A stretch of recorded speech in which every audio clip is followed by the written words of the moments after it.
Olá, meus queridos, a paz de Cristo a todos. Que bom estarmos mais uma vez aqui para a nossa pré-aula da Escola Bíblica Dominical. Que bom que o Senhor Jesus ele tem nos dado mais essa oportunidade de estarmos aqui passando para você, querido aluno, querido professor, visitantes das escolas bíblicas, comentários, subsídios e informações que muito acrescentarão para a sua aula aí na sua região, no local onde você mora. Querido professor, eu quero dizer para você que você é muito bem-vindo a este canal. Querido aluno, eu quero dizer para você que você também é muito bem-vindo a este canal. Nós publicamos aqui uma série de estudos bíblicos da revista Juvenis e também, na medida do possível, comentários também sobre a revista de adultos. Quero dizer para você que este canal é um canal aberto a outras coisas também, como palestras, ministrações, mas você também encontrará aqui de maneira mais constante estudos bíblicos da Escola Bíblica Dominical. Quero dizer para você que chegou aqui agora, eu sou o professor Márcio e é um prazer recebê-lo você aqui também, tá ok? Nós estudaremos aqui nessa lição, a lição número 9, a qual fala sobre o sacrifício do Redentor. O sacrifício a qual Jesus fez por nós na cruz do Calvário. Você, meu querido aluno, meu querido professor, nós sabemos aí explanar de maneira clara para os nossos alunos o verdadeiro significado do sacrifício de Cristo na cruz. Nós sabemos colocar isso, disponibilizar isso para eles de maneira bem sucinta e clara, para que eles possam entender de uma vez por todas o verdadeiro significado do sacrifício de Jesus na cruz. Então nós aprenderemos aqui a partir dessa lição. Nós temos aí comentários que muito acrescentarão nas suas aulas. Continue conosco e eu tenho certeza que você será abençoado. O texto principal diz o seguinte: E chamando Jesus com grande voz, disse: Pai, nas tuas mãos entrego o meu espírito.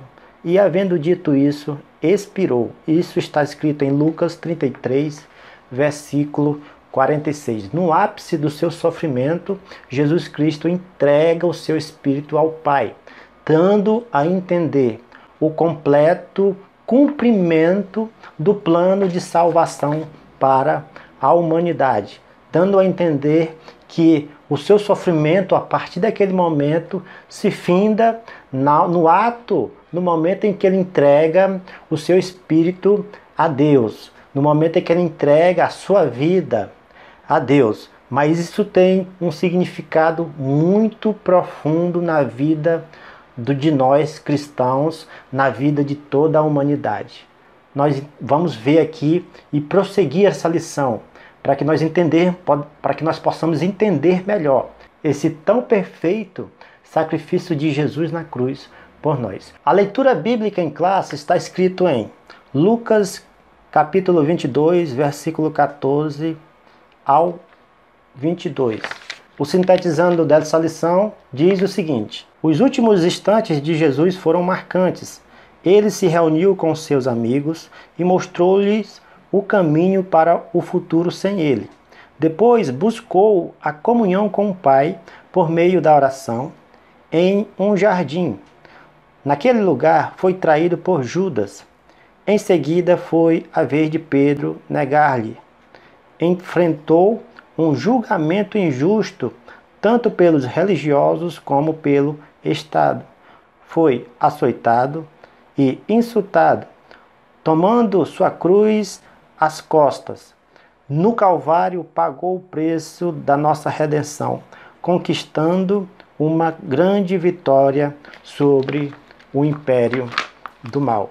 No momento em que Jesus entrega o seu Espírito, no momento em que ele cumpre de maneira cabalmente tudo o que a lei dissera, no momento em que ele se mantém puro, sem pecado, no momento em que ele não quebra nenhuma regra da lei, no momento em que ele faz a vontade de Deus de maneira plena, é o momento em que ele percebe que o seu plano, percebe que aquilo que o Pai queria que ele fizesse, ele estava consumando naquele momento.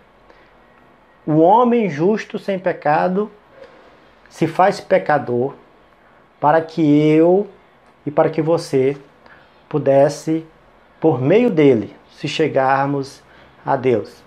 Nesse momento, a escuridão, as trevas, né, o império do mal, né, ele tem por vencido, porque Jesus morre sem cometer uma transgressão contra a Deus. Prova disso que ele vem a ressuscitar ao terceiro dia, após 3 dias, ele ressuscita e então começa aí a sua jornada vitoriosa. A introdução dessa lição diz o seguinte: o sacrifício no Calvário foi o ponto alto da história da humanidade.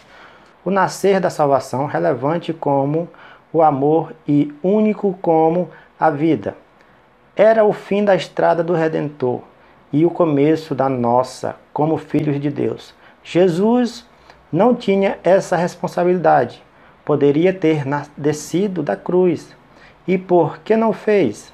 Como disse Fyodor, na sua obra, Os Irmãos Karamazov, porque ele amava o homem mais que a si mesmo e por isso não queria escravizá-lo pelo milagre. Um mandamento a qual o Senhor deixou entre nós aqui bastante conhecido é amar ao Deus sobre todas as coisas e ao seu próximo como a si mesmo. Jesus entregou na cruz, né, por amor a mim. Jesus, ele tanto nos amou que ele se fez escravo, que ele se fez servo, que ele entregou a sua própria vida ao sofrimento, que ele entregou a sua própria vida aos pecadores, para que os pecadores pudessem fazer com ele aquilo que eles quisessem. Mas isso tudo estava no plano de Deus, no propósito de Deus. Era o fim da estrada do Redentor de maneira física, terrena, mas era o começo da nossa salvação por meio do sangue de Cristo, por meio do sacrifício dele. Nessa lição, nós temos 3 pontos importantes. Como na lição anterior, nós tínhamos aí 4 pontos. Nessa lição, nós temos 3 pontos e nós abordaremos aí todos os 3 pontos juntos com os seus subtópicos ou subpontos para nós compreendermos melhor, com mais detalhe, a respeito da leitura bíblica, a respeito do texto principal, que é a nossa leitura bíblica em classe. O primeiro ponto diz o seguinte: a última noite do Redentor. O subtópico fala últimas instruções. No momento em que Jesus estava com os discípulos, ele já sabia que a sua hora estava chegando. Ele sabia então que o plano de Deus, né, o plano a qual ele tinha vindo para poder cumprir, o momento certo estava chegando. Então ele ensina, ele dá as últimas instruções aos discípulos.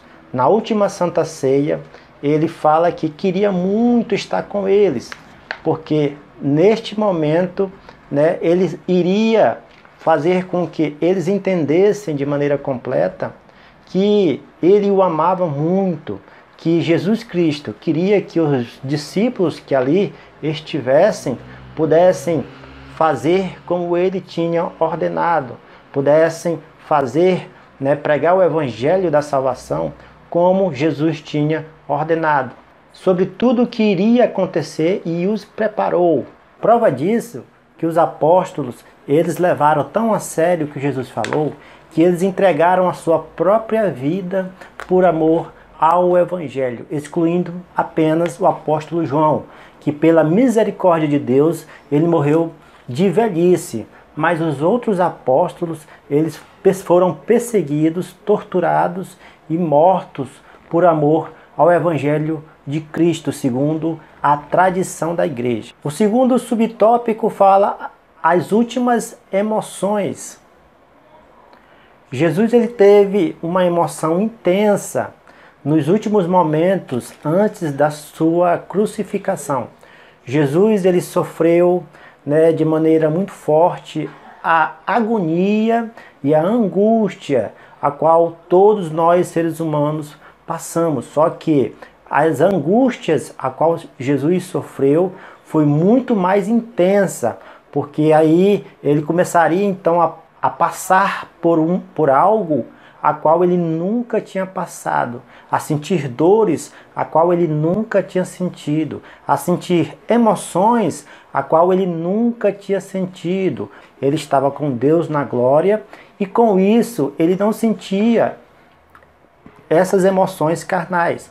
Então Jesus começaria então a sentir intensas emoções de angústias, tristezas, né, sofrimento, por causa do amor a Deus e aos homens. O terceiro subtópico fala o seguinte: a comunhão com o Pai. Na noite em que Jesus foi traído, Jesus foi ao Getsêmani e, chegando naquele local, ele pediu para que os discípulos ficassem em um determinado local para que ele fosse orar. Jesus se distanciou deles aproximadamente 30 metros e começou a orar de maneira mais intensa. Jesus volta por 3 vezes aos discípulos e eles estavam dormindo. Jesus repreende eles, pede para eles vigiarem. Então Jesus continua a orar, a jejuar e a falar com Deus, em plena comunhão com Deus Pai. Chega um certo momento em que Jesus fala: Senhor, Deus, Pai, se for possível, passa de mim esse cálice, mas que se cumpra segundo a sua vontade. Jesus está dizendo: Senhor, meu Deus, meu Pai, é pesado esse fardo. Meu Deus, eu estou sofrendo demais, mas se for da tua vontade, né, passa de mim esse cálice.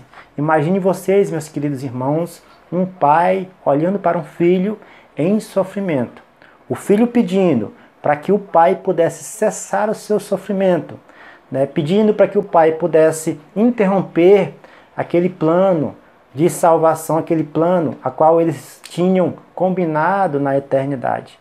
Mas o pai se compadece, olha para a humanidade, ele vê que o sacrifício de Cristo é um sacrifício justo, para que através da vida dele outras pessoas pudessem ser salvas. Lá no jardim do Getsêmani, a palavra nos diz que Cristo suou gotas de sangue. Hoje nós entendemos o que aconteceu com Jesus. Isso que aconteceu com Jesus, a ciência chama de hematitrose.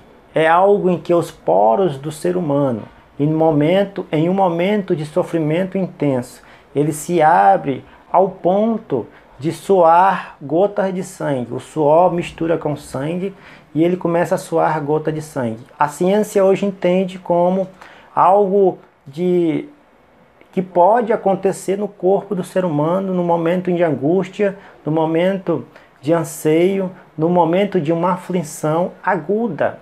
Então isso é capaz de acontecer. Nos tempos bíblicos aconteceu isso com Jesus. Jesus sua gotas de sangue, dando a entender que Jesus estava aí no momento, num sofrimento intenso. A palavra diz que ele orava cada vez mais intensamente, falando com Deus, para que o Senhor Deus pudesse aí dar forças para ele a continuar essa jornada. O quarto subtópico fala a traição de Judas. Este, meus queridos e amados irmãos, deve ser um dos momentos mais difíceis da vida de Cristo.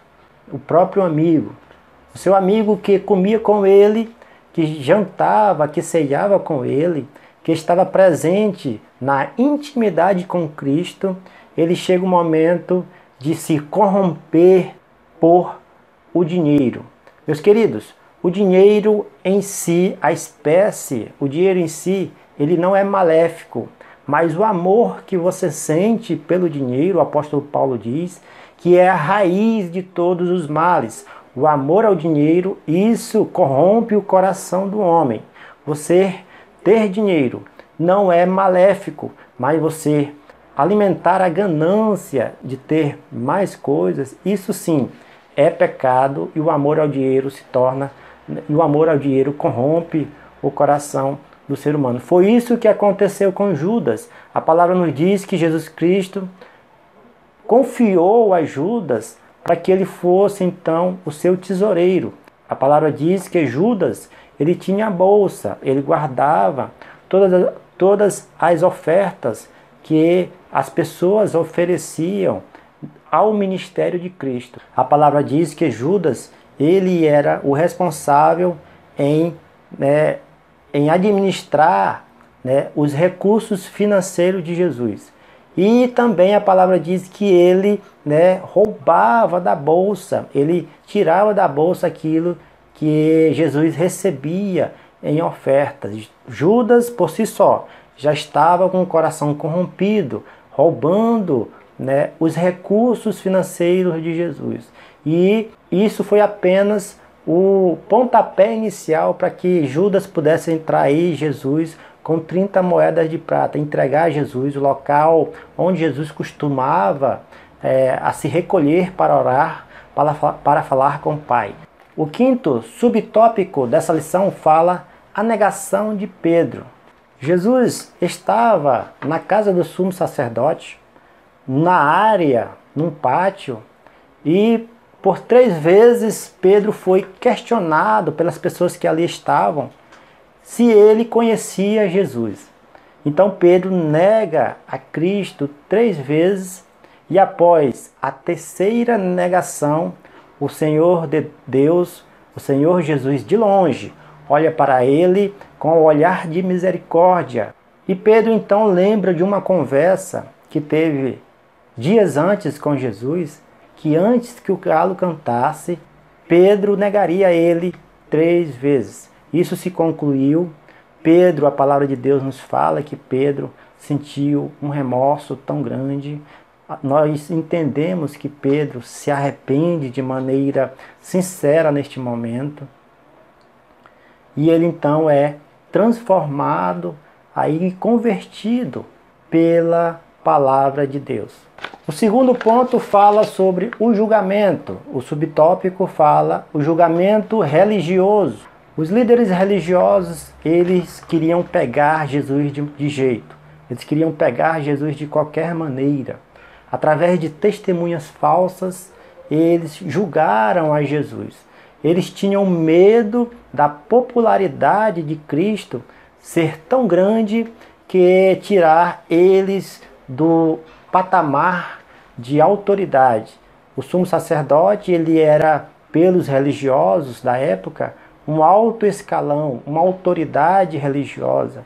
E juntamente com os fariseus, saduceus, que também eram religiosos da época, bastante expressivos, e as pessoas, os judeus da época, respeitavam eles bastantes, eles também tiveram este medo da popularidade de Jesus. Sabendo que Jesus estava fazendo milagres, a qual nunca antes na história humana alguém tinha feito, mesmo assim, eles continuaram com sua cegueira espiritual para perseguir Jesus, para julgar a Jesus injustamente e condená-lo perante a sociedade da época. O segundo subtópico fala o julgamento político. Quando nós estudamos a história do Sinédrio, nós percebemos aí que eles eram autoridades, que eles faziam parte do meio jurídico da época. Eles quem levariam o réu para o julgamento. Então eles resolveram levar Jesus para o julgamento político. Eles resolveram levar Jesus para a autoridade maior da época, que era Pilatos. Então Pilatos, mesmo sabendo que Jesus tinha algo extraordinário nas suas mãos, ele se omite a poder salvar a Jesus. Mesmo sabendo que Jesus era um homem justo diante de Deus, ele lava as suas mãos, se omite de fazer a justiça, porque a sua popularidade diante da população estava baixa. E ele, com sua corruptibilidade no seu coração, ele queria apenas arrecadar mais impostos para o seu reino. Jesus, ele é, então, neste momento, condenado pelo povo por causa da omissão de Pilatos. O que nós aprendemos com isso, meus queridos? Nós devemos nos posicionar para sermos justos diante de Deus. Nós devemos aí nos posicionar em que o momento é oportuno para nós fazermos a coisa certa. A omissão diante das coisas de Deus, nós nos tornamos então transgressores da vontade de Deus. Então nós precisamos então nos posicionar de maneira justa, fazer aquilo que é justo. O terceiro ponto fala sobre o sacrifício. O primeiro subtópico desse terceiro ponto fala o início da crucificação. Nesse momento Jesus já está aí carregando a sua cruz, Jesus já está aí sendo agredido pela população dos judeus da época, Jesus já está recebendo os açoites para que ele pudesse carregar a cruz até o Calvário. Neste momento Jesus é deitado na cruz e os cravos são enfiados nas mãos e nos pés. Jesus já está no ápice do seu sofrimento. Jesus já está aí sentindo dores intensas, muito mais além do que ele imaginaria. Nesse momento Jesus é pregado na cruz, a cruz é enfiada no buraco já previamente escavado, e então Jesus é crucificado. Este é o alto preço, meus queridos, que Jesus pagou pelos nossos pecados. Um alto preço em que Jesus pagou pelo pecado da humanidade. Ele cumpriu toda a lei de Deus, ele cumpriu toda a vontade de Deus, ele não desapontou e nem entristeceu a Deus em nenhum ponto para que um homem físico de carne e osso pudesse cumprir de maneira plena a vontade de Deus. E com isso, Deus olha para esse homem e diz, através desse homem, a humanidade está justificada. Se essa humanidade crer de maneira firme, de maneira fiel e de maneira sincera no sacrifício a qual eu planejei através deste homem. O sacrifício de Cristo Jesus, o homem justo que se fez carne, que esteve aqui entre nós, que cumpriu toda a vontade de Deus em nosso lugar, foi ele que nos comprou com seu sangue. Ele nos compra através do seu sacrifício e nos retém para que nós pudéssemos se achegar a Deus através dele, que é o segundo subtópico dessa lição, a redenção. No Calvário, o Pai e o Filho estavam unidos, estavam interligados. No Calvário, Jesus não sentiu medo. No Calvário, Jesus sabia da sua missão. No Calvário, Jesus cumpriu integralmente a vontade de Deus. O Antigo Testamento, ele aponta para o sacrifício vivo de um cordeiro imaculado. Jesus foi o nosso cordeiro imaculado. Jesus foi o nosso cordeiro pascual. Jesus foi ele em que se tornou, foi ele em que veio puro, permaneceu puro e permaneceu santo, para que o homem em si pudesse se voltar a ele, pudesse estar com ele, pudesse alicerçar a sua fé nele e nele conseguir estar com Deus na eternidade. Nós fomos retidos por Cristo. Nós fomos retidos pelo seu sacrifício. Nós estamos debaixo da sua poderosa mão. Nós estamos aí debaixo do seu sangue precioso. Aquele que aceita o sacrifício de Cristo com sinceridade, aquele que aceita Jesus como seu único e suficiente Salvador, aquele que tem a Cristo Jesus como seu Salvador, esse sim, Deus olha para ele e vê ele justificado através da fé, através da sua fé, através da sua convicção e do seu amor por Jesus. Queridos, isso é muito importante. Alicercem a sua fé a cada momento. cresçam a sua fé a cada momento em Cristo, porque Ele é quem liga nós com Deus. É como se eu estivesse aqui na terra, Deus lá no céu e Cristo nos ares, fazendo aí a ligação, né, entre nós e Deus, entre eu e Deus, entre você e Deus. Continue conosco, obrigado por você estar aqui, curtam os nossos vídeos, compartilhe, não se esqueça de se inscrever no canal, é muito importante que você se inscreva para que você também possa receber as atualizações aí em primeira mão, tá bom? Fiquem todos na paz e até a próxima aula.